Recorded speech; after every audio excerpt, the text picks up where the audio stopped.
আসসালামু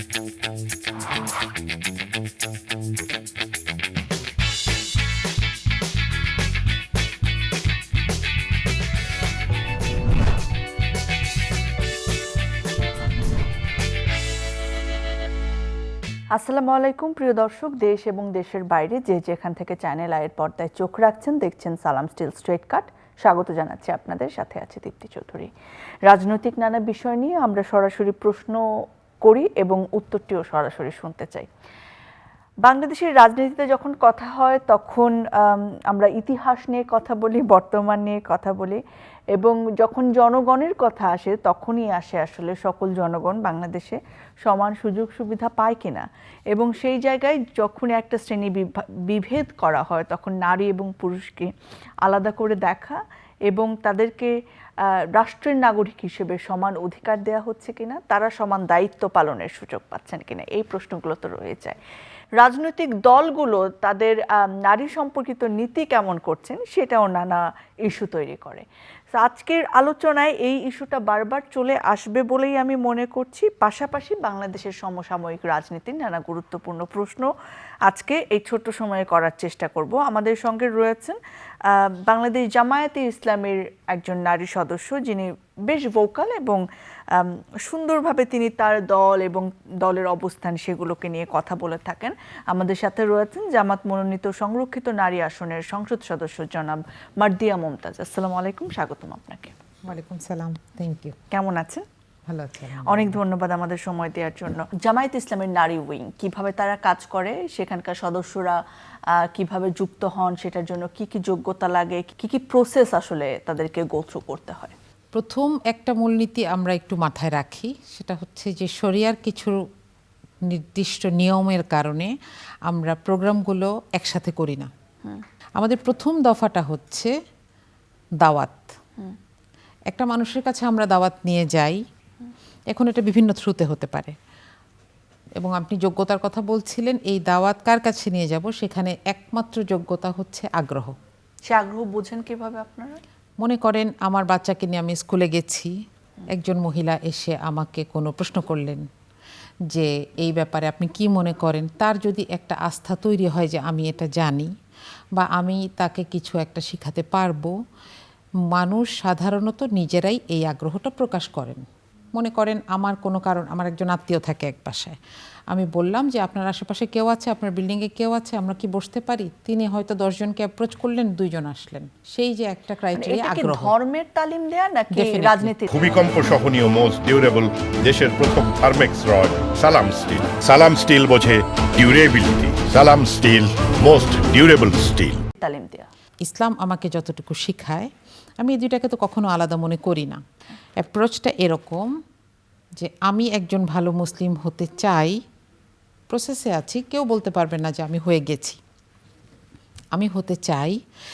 এবং আমার রাজনীতিটা হচ্ছে যে আমি আগে ভালো মুসলিম হব এবং বাংলাদেশের বিদ্যমান সমস্যাগুলোকে ইসলাম আমাকে যে নিয়মকানুনগুলো দিয়ে দিয়েছে সেগুলোর আলোকে সমাধানের চেষ্টা করব। কিন্তু ধর্ম তো আসলে একটা ব্যক্তিগত জায়গাতেও থাকে, তাই না? যে আমি আমার আল্লাহর সাথে সম্পর্ক করব, আমি আমার ধর্মটা পালন করব।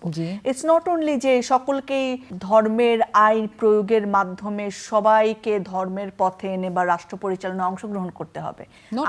আপনি যেরকম ভাবে আপনার রাজনীতি এবং ধর্মকে এক করছেন, আমি তো চাইতেই পারি যে আমার কাছে ধর্মটা শুধুমাত্র আমার আর আল্লাহর কানেকশনের মাধ্যমেই হবে। সো সেক্ষেত্রে তো আমি তো ধর্ম এবং রাজনীতিকে আলাদা করছি, সেক্ষেত্রে আপনারা কি বলছেন? জি, ব্যক্তিগত জায়গা থেকে ধর্ম পালনে তো কোনোই অসুবিধা নাই, কিন্তু কেন তাহলে আমাদেরকে এটাকে একটা মুভমেন্ট বানাতে হলো? প্রশ্নটা যদি এটা হয়, এটার জবাবটা হচ্ছে, দেখেন, যখন একটা দেশের সরকার কিংবা যে আমাকে শাসন করছে সে নৈতিকতার সংজ্ঞা জানে না, সে কিন্তু আমাকে থ্রেট হিসেবে নিবে। দেখেন, আমরা গত কিছু বছরে দেখেছি, এটা এর আগেও ছিল, যেই যখন স্বৈরাচার হয়ে উঠতে চাইছিল তার প্রথম আক্রমণ এসেছে ইসলামের ওপরে। এবং দেখেন, একটা সময় এরকমও চলে আসলো, ওই যে আপনি বলছিলেন না যে আমি আমার আল্লাহর সাথে একটা সম্পর্ক থাকবে, সেটা কোত্থেকে তৈরি হবে? আমার পড়তে হবে না, কোরআন পড়তে হবে, হাদিস পড়তে হবে, সেটাও আমার বাড়ি থেকে ধরে নিয়ে যাওয়া হচ্ছে। কেন? জঙ্গি বই হিসেবে।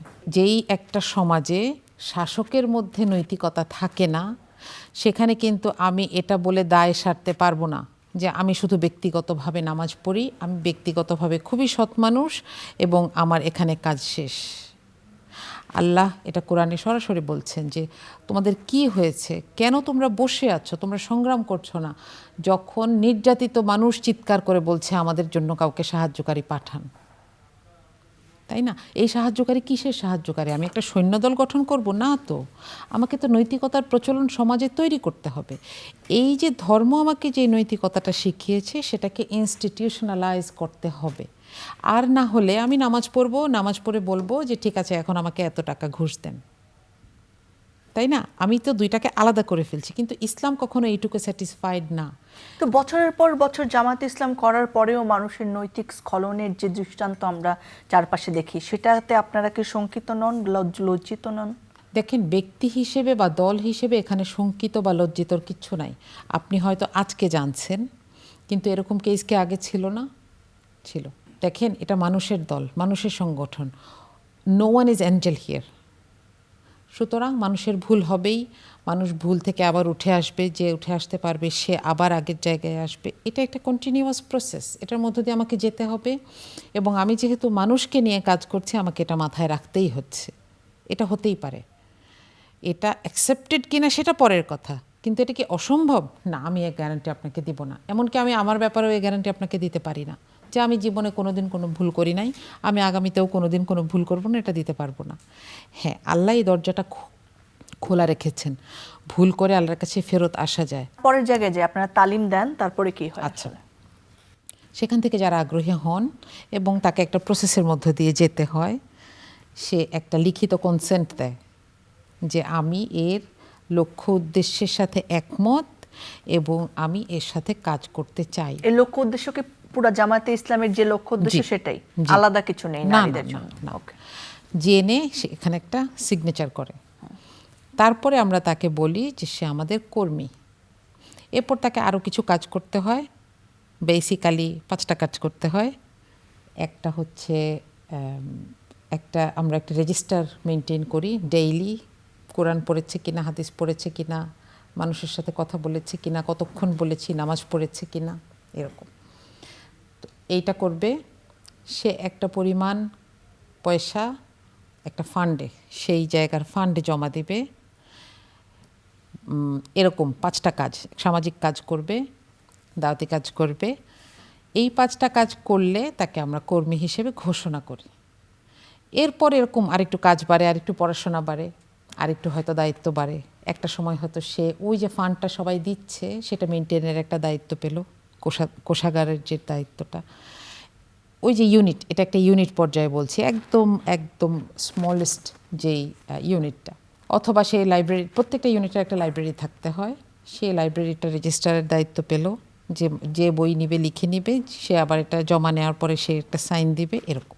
এটার পরে আস্তে আস্তে আর একটু পড়াশোনা বাড়লো, তার কমিটমেন্টের জায়গাটা পরিষ্কার হলো সে, এবং মোস্ট ইম্পর্টেন্টলি তার স্বভাবে আচরণে সেটা দেখা গেল। এবং এরপরে একটা সিরিজ অফ ইন্টারভিউ হয়। তারপরে সে হয়তো শপথ নেয় যে আমি এই সংগঠনের লক্ষ্য উদ্দেশ্যের সাথে পুরোপুরি একমত এবং আমি এটার সাথে কাজ করতে চাই। এটা হচ্ছে, মনে করেন, এটাকে আমরা রোকন বলি। এবং রোকনিয়াতের পরে আমাদেরকে যেটা বলা হয় যে এটা হচ্ছে ইমানের একদম প্রাইমারি লোয়েস্ট স্টেপ। এরপরে আরও ডেভেলপমেন্টের জায়গাটা শুরু। এবং এইটাতে পুরুষদের এবং মহিলাদের প্রসেসটার মধ্যে কোনো পার্থক্য নেই। এই যে সংসদে আপনারা একসাথে বসেন একই কক্ষে, এটাও তো একটা প্রোগ্রাম, এটাও একটা সভা Definitely, একসঙ্গে, definitely. সেটাতে আপনাদের সমস্যা হয় না? না না, এটা কিন্তু সমস্যার জন্য না। আচ্ছা, ইসলামের নিয়মটা আমি আপনাকে বলি। সেটা হচ্ছে যে কেন আমি চাকরি করেছি, আমাদের এখানে সংসদ সদস্য যারা আছেন একজন ছাড়া প্রত্যেকেই সার্ভিস হোল্ডার ছিলেন, এখন সংসদে কাজ করছেন। তো তারা চাকরি করেন নাই, কর্পোরেটে চাকরি করা মানুষ আছেন, স্কুলে, আমি ইউনিভার্সিটিতে পড়াতাম, এর আগে ডিজাইন ফার্মে কাজ করেছি। তো এইটা আসলে কীরকম, একটা হচ্ছে ফর্মাল রিলেশনশিপ হচ্ছে এমন হবে যে সেইখানে আমি সম্মানজনক একটা সম্পর্ক থাকবে, সেখানে তো নারী পুরুষ পাশাপাশি বসতেও অসুবিধা নাই, কিন্তু আমাদের প্রোগ্রামগুলোর যে ধরনটা হয় এবং মহিলাদের সাথে দেখেন সাধারণত বাচ্চা থাকে, তারা হয়তো বাচ্চাটাকে নিয়ে আসছেন, বিকালবেলা কার কাছে বাচ্চা রেখে আসবেন, বাচ্চাকে নিয়ে আসছেন, কখনো কখনো এসে একটু ফ্রি হয়ে বসছেন। এইটা তো আমি যখন কমন প্রোগ্রাম করছি তখন অ্যাকোমোডেট করা যাচ্ছে না। কারণ আপনাদের ফর্মাল প্রোগ্রাম হয় না, মানে যেরকম অফিসে হয় সেরকম হবে না, তখন সেটা হওয়ার তো নারী ক্ষেত্রে- পুরুষ একসাথে বসেন না নিশ্চয়ই। না না, সেটাতেও যেটা হয় রুমটা আলাদা থাকে, হয়তো মাইক্রোফোন থাকলো। ভূমিকম্প সহনীয় মোস্ট ডিউরেবল দেশের প্রথম থার্মেক্স রড সালাম স্টিল। সালাম স্টিল বোঝে ডিউরেবিলিটি। সালাম স্টিল মোস্ট ডিউরেবল স্টিল। অর্থাৎ যেন মহিলারা একটু ফ্রি হয়ে বসতে পারেন। বিষয়টা তাহলে কি হচ্ছে কাজের জায়গায় আপনারা ফ্রি হয়ে বসতে পারেন না বলছেন?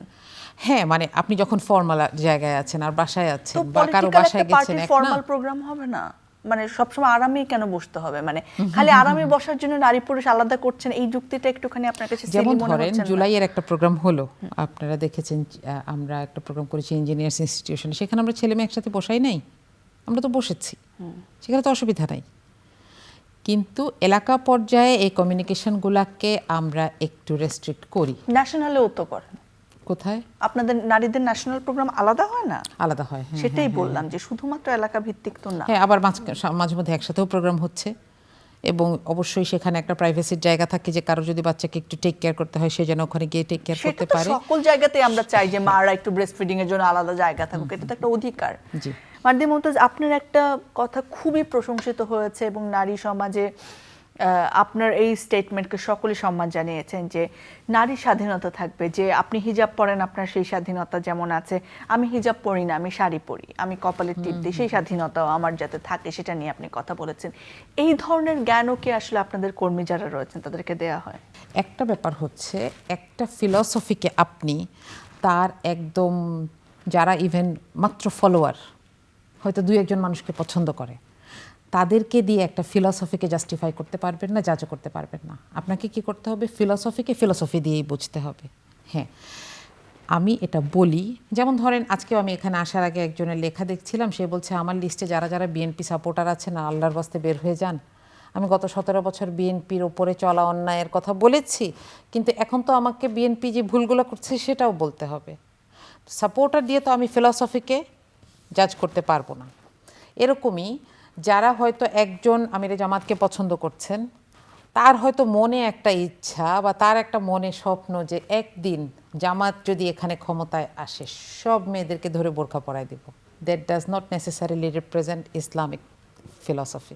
একটা ইসলামী রাষ্ট্রে কখনোই, মুসলিম হিস্ট্রিতে আপনি যদি 1400 বছরের হিস্ট্রি ঘেটে দেখেন, কখনোই what will be the dress code for women এরকম কোনো আদেশ আসে নাই, এবং এটা আসার কোনো দরকারও নাই।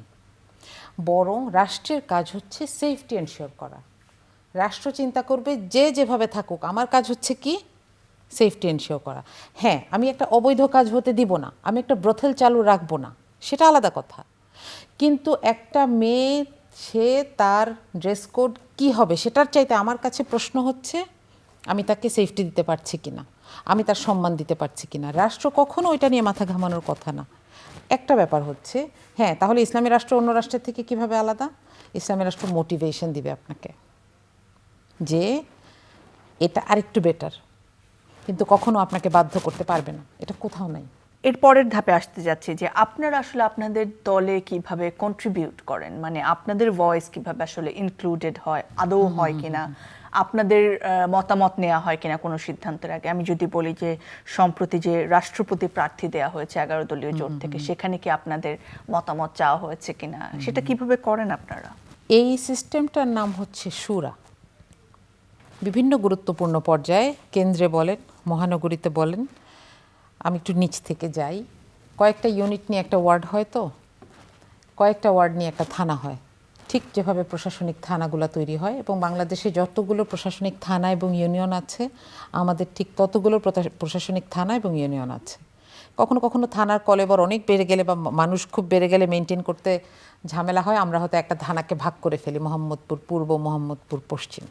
একটা থানায় নির্দিষ্ট সংখ্যক রুকন যদি থাকেন তাহলে একটা শুরা হয় থানাতেও, যারা পরামর্শ করবেন এবং সেই থানার জন্য দরকারি সিদ্ধান্তগুলো নেবেন, অথবা কেন্দ্রের একটা সিদ্ধান্ত কিভাবে বাস্তবায়ন করবেন সেই সিদ্ধান্তগুলো নেবেন।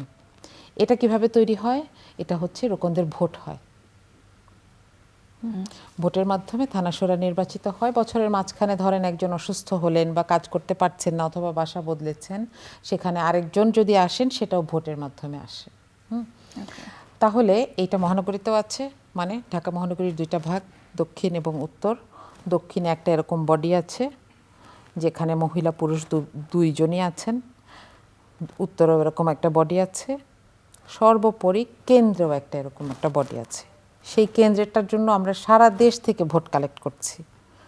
ভোট কালেক্ট করে সেখানে কারা কারা আসবেন, এবং ওখানে আবার শুধু নির্বাচিত না, কিছু মনোনীত জায়গাও থাকে। যেমন ধরেন নির্বাচিত হয়ে চট্টগ্রাম বিভাগ থেকে কেউ আসে নাই ফর ইনস্ট্যান্স, তাহলে কি করা হয়, নির্বাচিত সদস্যের 1/3 পর্যন্ত মনোনয়ন দেওয়া যায়, যে ওখান থেকে কেন্দ্র তখন মহানগরীর সাথে যোগাযোগ করলো যে আপনাদের এখান থেকে তো ভোটে আসে নাই, তাহলে আপনারা এখান থেকে এতজনকে নারী এবং পুরুষ পাঠান। এই মিটিংগুলো একসাথে হয়, শুরার মিটিংগুলো একসাথে হয় এবং তারা সিদ্ধান্ত নেন।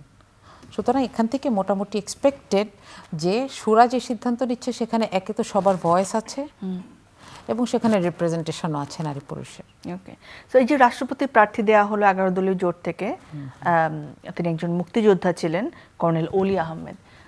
তার সম্পর্কে কি বলবেন, মানে তাকে কেন আপনারা সবাই যোগ্য প্রার্থী মনে করছেন রাষ্ট্রপতি হিসেবে? আচ্ছা, এটা শুরার সিদ্ধান্ত, যেহেতু আমি শুরার অংশ না, মানে শুধু শুরাও তো না, 11 দলীয় জোটে, মানে 11টা দলে যারা আছেন তারা শুরা একটা সিদ্ধান্ত আমিরে জামাতকে দেন, তিনি সেটাকে রিপ্রেজেন্ট করেন দলের মতামত হিসেবে, তারপর জোটের সাথে বসেন, তাই না? তো শুরা কি কি কনসিডার করে ওনাকে সিদ্ধান্ত দিয়েছে এটা আমি বলতে পারবো না, এই জন্য যেহেতু আমি শুরা মেম্বার না। কিন্তু এইটা একটা ব্যাপার যে শুরা যখন সিদ্ধান্ত নেয় আমরা সেটাকে মেনে নিই মোরলেস। কখনো ঝামেলা হলে আমি লিখিত জানাতে পারি, আপত্তি জানাতে পারি, কখনো সরাসরিও জানাতে পারি, যে যেভাবে কমফোর্টেবল ফিল করে। আমি রাষ্ট্রপতি সম্পর্কে জানতে চাচ্ছি, আমার প্রশ্নটা ছিল যে 11 দলীয় জোট ওনাকে কেন যোগ্য প্রার্থী মনে করছেন রাষ্ট্রপতি হিসেবে? এটা হয়তো জোটের পক্ষ থেকে একটা সিদ্ধান্ত, ঠিক কি কি কনসিডারেশন তো আমি বলতে পারছি না, যেহেতু আমি সেখানে ছিলাম না। এটা হয়তো আমাদেরকে পরে ব্রিফও করা হবে। এটা শুরা সিদ্ধান্ত নিয়েছে। আপনি শুরা সদস্য? না না। ওকে, আপনি কিসের সদস্য তাহলে? আমি ইঞ্জিনিয়ার্স ফোরামের সাথে কাজ করেছি, আমি যেহেতু ইঞ্জিনিয়ার, আমাদের যেটা ইঞ্জিনিয়ার্স উইং সেটার সাথে কাজ করেছি। তো কখনো উপযুক্ত সংখ্যক ভোট পাই নাই দেখে শুরা সদস্য হই নাই। আচ্ছা, তারপরেও সংসদ সদস্য হিসেবে আপনাকে নির্বাচন, এখানে অনেকেই আছেন যারা কিন্তু শুরা সদস্য না, কিন্তু আবার শুরা সদস্যরা অনেকে ওইখানে যান না না না। হ্যাঁ, ওইটা একটা কিভাবে আসলে নির্বাচিত হয়েছেন আপনারা? আচ্ছা, এটা শুরা সদস্যদের একটা ভোটাভুটি হলো যে এমপি হিসেবে কাদেরকে আমরা নিতে পারি সংরক্ষিত আসনের সংখ্যাটা নির্দিষ্ট হওয়ার পরে, এবং এটা এরপর শুরাই সিদ্ধান্ত নিয়েছে।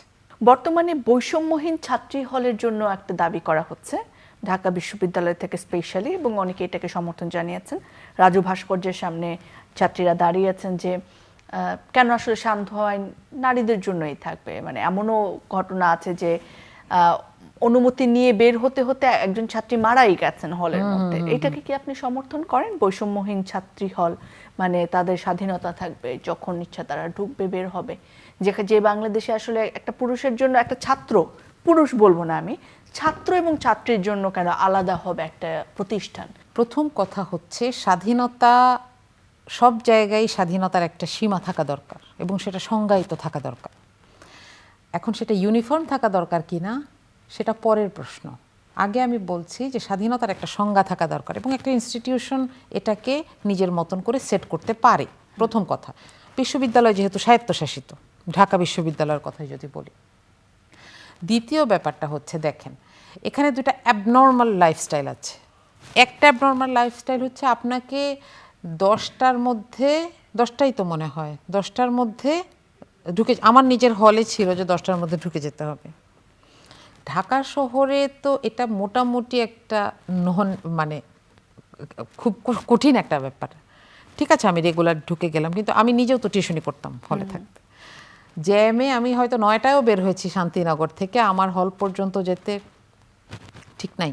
এবং এই প্রসেসটা এত বাজে যে প্রভোস্টকে ফোন করেন, হলের মামারা বলে এই গেটে দাঁড়িয়ে, এখন ধরেন বৃষ্টি হচ্ছে, ওই আমাকে বাইরে বসে থাকতে হবে, বসে তারপর প্রভোস্টকে ফোন করতে হবে, প্রভোস্টকে আমি কনভিন্স করলাম। সিস্টেমটা কিন্তু স্মুথ না, ঠিক আছে, আমাকে তারা নিরাপত্তার জন্যই তো এটা দিতে চাচ্ছেন, তাহলে ওখানেই একটা জায়গা থাকুক যারা আমার হয়ে আমার গার্ডিয়ানকে ফোন করে জাস্ট ইনফরমেশনটা ভেরিফাই করবে, তারপর আমাকে ঢুকতে দিবে। একদিকে হচ্ছে মেয়েদের জন্য এই প্রসেস, আর ছেলেদের জন্য কি প্রসেস, অবারিত দ্বার, যে কেউ এসে হলে থাকতে পারছে, সেটা কিন্তু আরেক ধরনের ক্রাইমের জন্ম দেয়। দেখেন, যত অছাত্র, এবং এটা আমাদের ছাত্র রাজনীতির জন্য প্রচণ্ড রকমের একটা হুমকি, যত অছাত্র তারা সব রুম দখল করে আছে, এবং কেউ একজন আছে হলে, তার একজন বাড়ি থেকে আসছে কোনো একটা কাজিন, সে জায়গা দিয়েছে। ঢাকা ইউনিভার্সিটিতে ইদানিং এরকম একটা ঝামেলা হলো, তাই না? তার একজন বাড়ি থেকে আসছে, তার একজন আত্মীয়, এবং তাকে নিয়ে বেশ কিছু কনস্পিরেসি তৈরি করা হলো।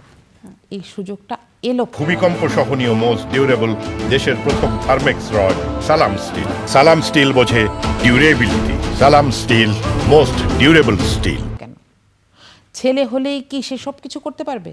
প্রথম কথা, হল ছাত্রদের জন্য, এখানে বহিরাগত আসতে পারবে না। ইভেন কেউ যদি অ্যাটাচড হয়, সে রাত্রে থাকতে হলে তার অনুমতি লাগবে। কখন হল বন্ধ হবে এটার ব্যাপারে স্টুডেন্টদেরকে নিয়ে বসেন, তাদেরকে নিয়ে মতামত নেন এবং একটা বাস্তবায়িত সিদ্ধান্ত নেন। ডিএসডব্লিউ কেন থাকে? অনেক বাবা মায়েরা জানেই না যে তার ছেলে ঢাকা ইউনিভার্সিটিতে ভর্তি হয়ে সেমিস্টারে পয়সা নিচ্ছে, কিন্তু আসলে পড়ালেখা করছে না। আমি তো গার্ডিয়ান হিসেবে সেটাও জানতে চাইতে পারি। কেন আমি ছেলে দেখে কি আমি মনে করবো যে যাক একবার ভর্তি করে দিয়েছি, এটা ওয়ান ওয়ে, আর কিচ্ছু হবে না, শুধু মেয়েটাকেই আমার দেখে রাখতে হবে? বিষয়টা তো সেটা না। আমি এখানে সমতার কথা বলছি না, আমি বলছি মানুষের সুযোগ সুবিধা দেখা উচিত, সুবিধা অসুবিধা দেখা উচিত। দেখে ডিএসডব্লিউ অফিস, আমি জানি না ঢাকা ইউনিভার্সিটিতে ওরা কি বলে, আমাদের বুয়েটে এই অফিসটার নাম ছিল ডিএসডব্লিউ, এবং আমাদের সব কিছুর ঠিকানা ছিল ডিএসডব্লিউ। এনসিপির সাথে জোট করা নিয়ে আসলে আপনি কি ভাবছেন? বিশেষ করে এনসিপিকে যে প্রশ্নটা করা হয় যে জামাত খুবই রক্ষণশীল, কিভাবে আসলে একটা প্রগতিশীল দল হিসেবে, মধ্যপন্থার দল হিসেবে আপনারা আবার এখানে গেলেন, এবং এনসিপির জোটে যুক্ত হওয়ার সাথে সাথেই আমরা দেখেছি যে অনেক প্রগতিশীল নারী যারা এনসিপির নতুন দিনের রাজনীতিতে বিশ্বাস করে যুক্ত হয়েছিল, তারা পদত্যাগ করেছেন। এবং আপনাদের সাথে যারা নারী সদস্য রয়েছেন, আপনারা যে নিয়ম মানেন তারা তো ওই রকম নিয়ম মানেন না। অনেকেই আসলে তার সহযোদ্ধা পুরুষের সঙ্গে রাজপথে থাকেন, বক্তব্য দেন, একসঙ্গে মিছিল করেন। সো এনসিপির রাজনীতি নিয়ে, আপনাদের জোট সঙ্গীকে নিয়ে আপনার কি বলার আছে? রাজনৈতিক জোট মানেই এটা যে আপনার ফিলসফি আমার ফিলসফি একদম আলাদা হতে পারে, কিন্তু আমাদের সামনে একটা কমন টার্গেট আছে। 11 দলীয় জোটের সামনে যে কমন টার্গেট, সেটা হচ্ছে জুলাই, আর কিছু না। আমরা জুলাইয়ের এই চিন্তাটাকে প্রিজার্ভ করতে চাই, এবং এই ধারণাটাকে সামনে রেখে মনে করি যে এটাকে বাস্তবায়ন করে দেওয়া আমাদের দায়িত্ব। এই জন্য আমরা একটা জোটে এসেছি। That's it. এটার মানে এই না যে আপনি আপনার দলের ফিলসফি ভুলে একদম আমার সাথে অ্যালাইন করে যাবেন, এটা তো হয় না। এটা এর আগে 4 দলীয় জোটেও হয় নাই। বেগম খালেদা জিয়াকে তার অ্যাটায়ার চেঞ্জ করতে হয় নাই তো জামাতের নেতাদের সাথে মিটিংয়ে বসার জন্য, তাই না? অন্যান্য ইসলামিক রাজনৈতিক দল, আরও অনেক ইসলামিক রাজনৈতিক দল বাংলাদেশে রয়েছে, তারাও শরিয়া ভিত্তিক রাষ্ট্র চান, কল্যাণ রাষ্ট্র চান, জামায়াতে ইসলামও সেটা চায়।